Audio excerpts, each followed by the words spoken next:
שלום, אנחנו בהלכות עירובין, פרק שישי, בו הרמב"ם מלמד אותנו על עירובי תחומין. פרק שישי הלכה א', מי שיצא מן המדינה, יצא מן העיר בערב שבת, והניח מזון שתי סעודות במקום מסוים הרחוק מן המדינה, ונמצא בתוך התחום שלה שהוא 2000 אמה, וקבע שביתתו שם, הניח אותו לשם קניית שביתה במקום הזה.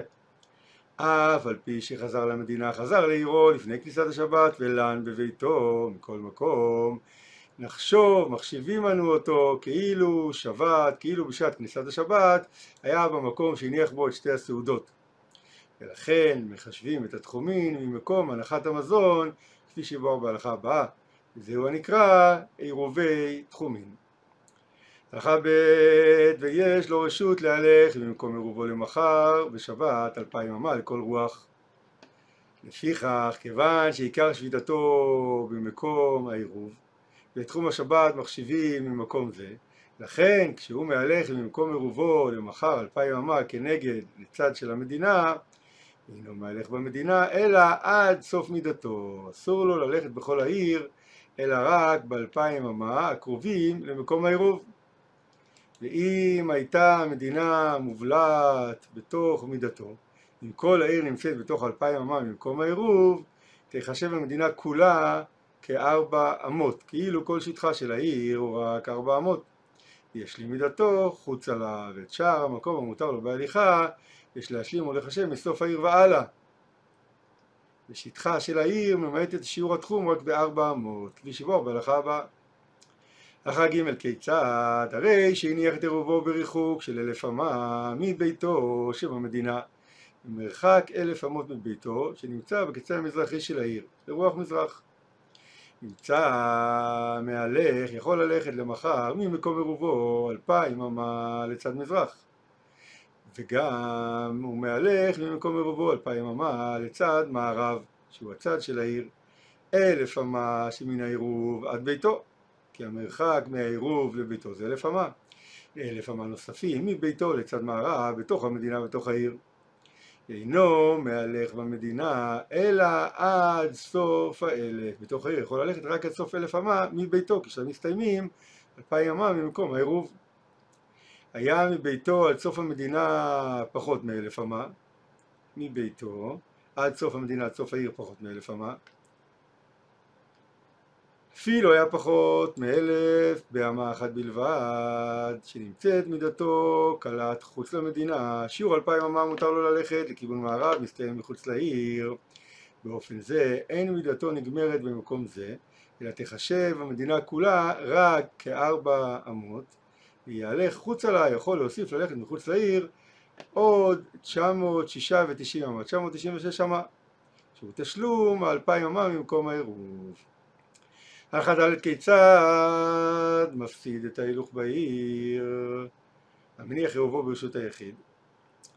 לפיכך אם הניח את עירובו בריחוק של 2000 אמה מביתו שבמדינה, הפסיד את כל המדינה כולה, הפסיד את ההליכה בעיר למערב ביתו, כי מאחר שהעיר אינה מובלעת בתוך תחום שבת, אין לחשב את העיר כ4 אמות, ולכן מותר לו ללכת רק עד ביתו, נמצא בריחוק 2000 אמה מהעירוב ולא מעבר לכך.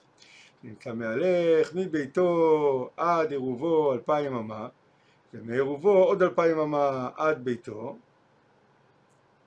ואינו מהלך מביתו במדינה לרוח מערב אפילו אמה אחת. המניח את עירובו ברשות היחיד במקום שמוקף במחיצות. אפילו הייתה מדינה גדולה כנינווה, עיר מאוד מאוד גדולה, ואפילו עיר חרבה שהעיר התרוקנה מדיירים ומחיצותיה נשארו, או שהניח את עירובו במערה ראויה למגורים, לדיורים, למרות שבפה לא גרים בה. מהלך את כולה, מותר לו ללכת בכל הרשות, וממשיך ומהלך מחוצה לה עוד 2000 אמה לכל רוח, לכל צד. הלכה היא המניח עירובו בתוך המדינה ששבת בה, בתוך העיר שהיה בה בשעת כניסת שבת, לא עשה כלום. אין מודדין לו ממקום עירובו, אלא הרי הוא כבני המדינה כולה, שיש להם 2000 אמה לכל רוח מחוץ למדינה. וכן אם נתן את עירובו במקומות המצטרפים לעיר, במקומות שהם מחוץ לעיר, אלא שהם מצטרפים לעיר לעניין שמודדין את התחום חוץ מהן, שאת תחום השבת מתחילים למדוד מחוץ למקומות אלו ולא מקצה העיר. הרי זה כנותנו בתוך העיר ודינו כבני העיר. אם נתן את עירובו מחוץ לתחום, מחוץ ל2,000 אמה סמוכים לעיר, אינו עירוב. הלכה ו' אין מערבין עירובי תחומין אלא לדבר מצווה, כגון שהיה רוצה ללך לבית האבל בשביל לנחם את האבלים, או למשתה של נישואין, סעודת נישואין, או להגביל את בני רבו, או שרוצה לקבל את בני חברו שבא מן הדרך וכיוצא באלו צורכי מצווה, או שמערב מפני העירה פחד, כגון שהיה רוצה לברוח מן הגויים או מן הליסטים, שחושש שיצערו אותו, ייקחו ממנו את ממונו וכיוצא בזה. ואם עבר ועירב שלא לאחד מכל אלו, שלא לצורך מצווה או פחד, אלא עירב לדברי הרשות שאין בהם מצווה, הרי זה עירוב, אף שלכתחילה היה אסור לו לעשות כן. הלכה ז' כל מאכל שמשתתפין בו, שעושים עמו שיתופי מבואות, גם מערבין בו עירובי תחומין. וכל מאכל שאין משתתפין בו, אין מערבין בו עירובי תחומין.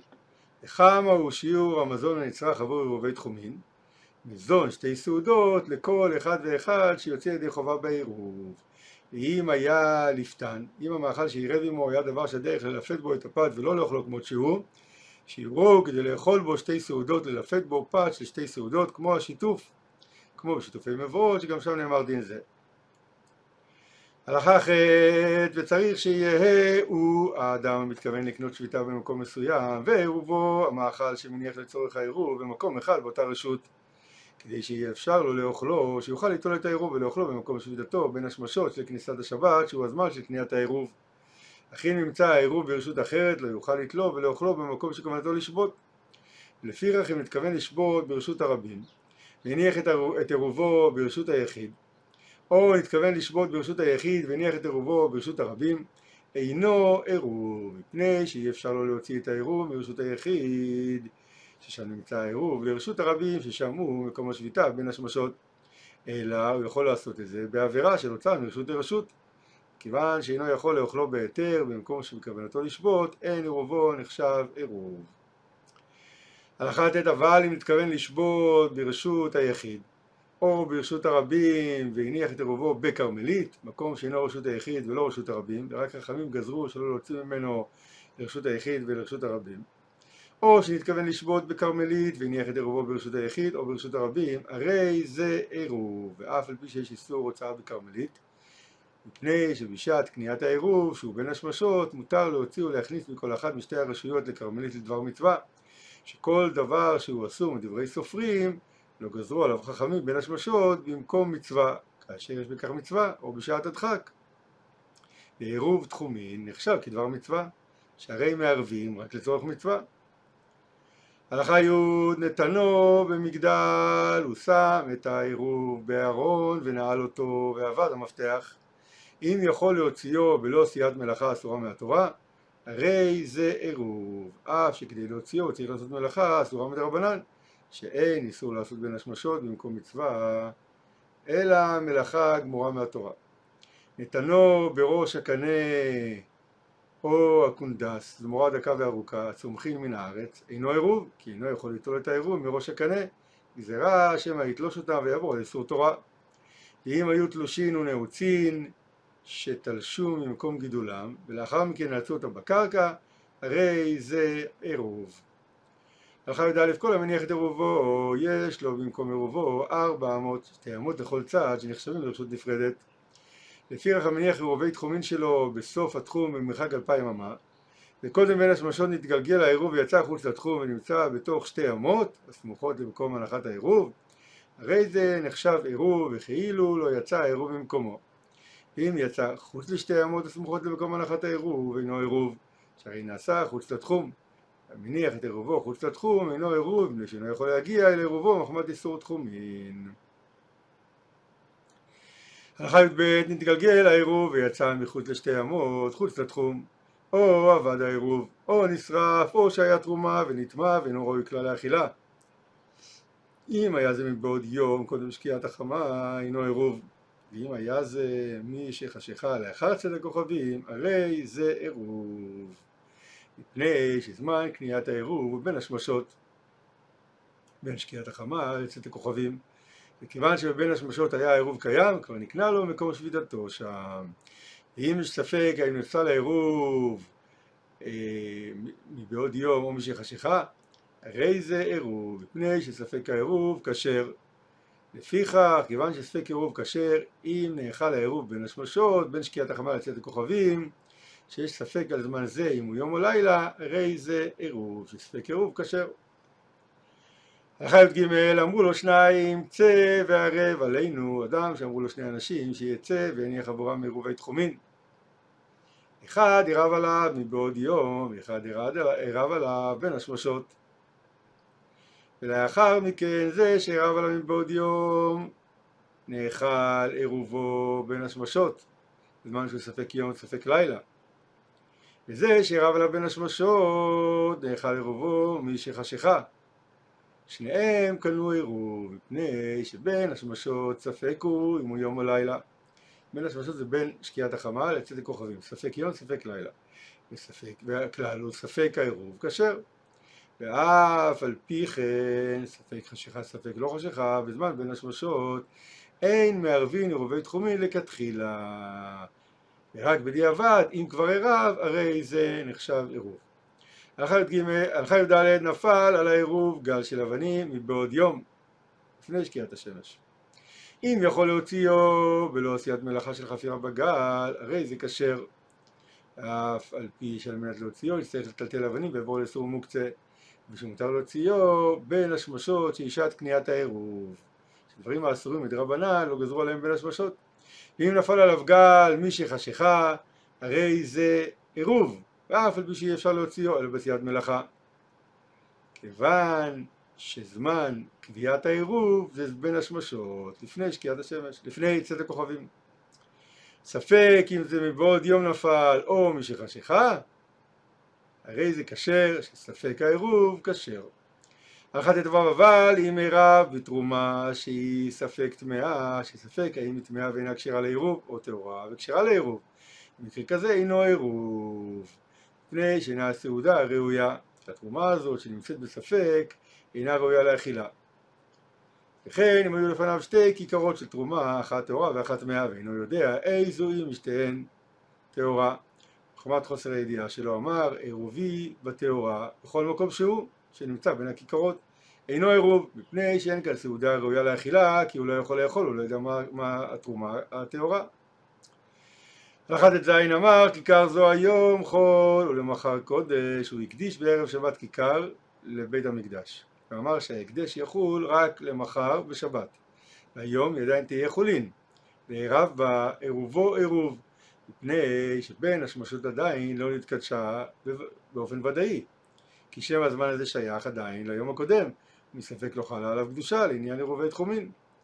ראויה הייתה מבעוד יום, כיוון שראויה לאכילה מבעוד יום וגם בבין השמשות לא חלה עליה קדושה ודאית, אפשר לערב בה. אבל אם אמר בשעה שהקדיש את הכיכר היום קודש ולמחר חול, הכיכר תהיה קדושה היום ולמחר בשבת תהיה חול, תהיה מחוללת על מעות שיש לי, אין מערבין בה, מפני שאינה ראויה לאכילה עד שתחשך. וכן אם הפריש תרומה בערב יום טוב והתנה עליה שלא תהיה תרומה עד שתחשך, אין מערבין בה, שהרי מחמת הספק היא תבל, היא אסורה באכילה כל בין השמשות, צריך שתהיה סעודה ראויה לאכילה מבעוד יום. הלכה ט"ז, הנותן את עירובו בבית הקברות על גבי אחד הקברות אינו עירוב, לפי שבית הקברות אסור בהניה, כיוון שרוצה בקיום העירוב שם אחר קנייה, שהוא רוצה שהמזון שהניח לשם העירוב יישאר שם לאחר זמן קנייתו שהוא בין השמשות, כדי שיוכל לאוכלו, הרי נהנה בו, נהנה בכך שמצניע בו את העירוב. כיוון שבית הקברות אסור בהנאה, אין עירובו עירוב. נתנו בבית הפרס, מקום שנחרש בו קבר, שהעצמות התפוררו בתוך האפר ונפרסו בכל השדה. הרי זה עירוב, אפילו היה כהן שאסור להיטמא למת ואינו יכול להיכנס לשם. מי שיכול להיכנס שם במגדל הפורח, בתוך תיבה גדולה שנישאת על גבי שברים, על ידי כך היא פורחת באוויר ואינה נגררת על הקרקע, אז גם לכהן מותר להיכנס למקום כזה, כי זה כמו פורח באוויר. או שינפח והולך, ינפח בפיו על הקרקע, ולאחר מכן ילך על המקום שנפח, כיוון שאפשרותו להיכנס באופנים אלו, הרי זה עירוב, ברגע שהוא מנפח אז הוא מזיז את העצמות שאולי נמצאות שם. הלכה י"ח, רבים שרצו להשתתף בעירובי תחומין שיונח עבורם במקום אחד, מקבצין כולן את עירובן שהוא שתי סעודות לכל אחד ואחד, ומניחין אותו בכלי אחד במקום שירצו. ואם עשה אחד עירוב על ידי כולן, אם אדם רוצה לעשות עירוב תחומין במאכליו עבור הרבה אנשים, צריך לזכות להן על ידי אדם אחר. שימסור את המאכלים של העירובין לאדם אחר, והשני יעשה בהם קניין, ויאמר לו שיזכה בהם עבור פלוני ופלוני, ועל ידי כך הם קונים את המנות. וכאשר עושים עירוב לאנשים אחרים שלא ממאכליהם, צריך להודיעם שעושה עבורם עירוב תחומין. כיוון שאין להרבין לו לאדם עירובי תחומין, אלא לדעתו, שיש לחשוב שמא אינו רוצה לערב באותה רוח, באותו צד שרצה זה לערב באותו צד של העיר. אם עוד יום מבעוד יום שהוא מערב עבורו, אף על פי שלא רצה אלא משתחשך, שרק לאחר כניסת השבת החליט שרצונו בכך, הרי זה עירוב, ואם לא הודיעו עד שחשיכה, אינו יוצא בו, ושאין מערבין משתחשך. הלכה י"ט, כל הזוכה, כל אדם שיכול לזכות עבור אדם אחר בעירובי חצרות, מזכין על ידו גם בעירובי תחומין. וכל מי שאין מזכין על ידו עירובי חצרות, אין מזכין על ידו עירובי תחומין. כמו שמוסבר בפרק א' של הלכות עירובין. הלכה כ', נותן אדם מעה, מטבע כסף לבעל הבית, לאדם שאינו חנווני או נחתום, כדי שיקח שיקנה לו פת במעה שנתן לו ויערב לו בה עירובי תחומין. אבל אם נתן מעה לחנווני, לבעל חנות או לנחתום, לאופה, ואמר לו זכה לי במעה זו, תזכה לי את המזון שיש ברשותך בשבילי, ואכן עשה זאת והניח אותו לעירוב תחומין עבורו, אינו עירוב. אם אמר לו נותן המעה בלשון ערב עליי במעה זו, הרי זה לוקח בה קונה מן השוק במעה שנתן לו פת, או אוכל מן האוכלין מערב עליו במאכל זה. אם נתן לו כלי ואמר לו תן לי בזה תמורת הכלי אוכל וזכה לי בו, ותמורת הכלי תזכה לי את המזון שיהיה ברשותי, הרי זה לוקח אוכל ומערב עליו בו. הלכה כ"א, מערב אדם עירובי תחומין על ידי בשביל בנו וביתו הקטנים שלא הגיעו לגיל מצוות, על ידי עבדו ושפחתו הכנענים, בין מדעתן ובין שלא מדעתן. לפיכך, מפני שיכול האדון לערב על עבד ושפחה הכנענים שלא מדעתם, אם עירב עליהן ועירבו הם לעצמן לצד אחר של העיר, יוצאים ידי חובה בעירוב של רבן, של האדון, לא בעירוב שהם הניחו בעצמם.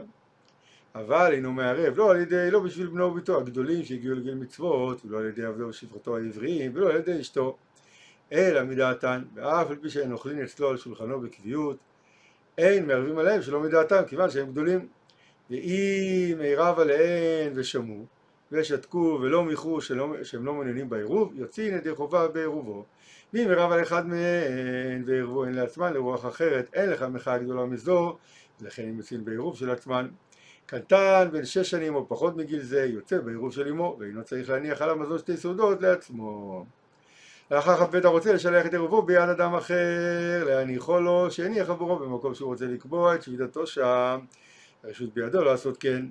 וכשהוא משלחו, אינו משלחו ביד חירש שאינו שומע ואינו מדבר, או ביד שוטה שאין בו דעת וקטן מגיל מצוות, ולא ביד מי שאינו מודה במצוות עירוב כגון צדוקים.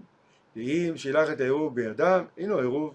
ואם שילחו ביד אחד מאלו הפסולין, לא הוליכו לאדם כשר, שהם הביאו זאת לאדם אחר, הכשר להניח את העירוב, כדי שיוליכו הכשר ויניחו במקום מנחת העירוב, הרי זה כשר.